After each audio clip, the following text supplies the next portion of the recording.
ঝাল ঝাল করে ডাঁটা আলু দিয়ে মুখে লেগে থাকার মতো তরকারি। যারা পাঙ্গাস মাছ খেতে চান না, এইভাবে ঝাল ঝাল করে রান্না করে দেখুন, অনেক মজা লাগবে। খুব সুন্দর করে পাঙ্গাস মাছ পরিষ্কার করে একে একে সবগুলো হলুদ মরিচ লবণ দিয়ে ভেজে নিলাম। একই তেলে পেঁয়াজ মরিচ কেটে ফেলে আর একটু ব্রাউন করে ভেজে নিলাম।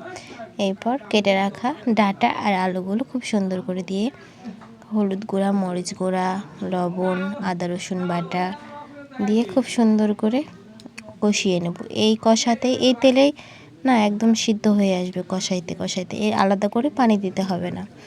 তো কি সুন্দর করে কষে এসেছে আর আদা সিদ্ধ হয়ে এসেছে। এবার ঝোলের জন্য পানি দিয়ে ফুটিয়ে নিয়ে মাছগুলো একে একে দিয়ে দিলাম।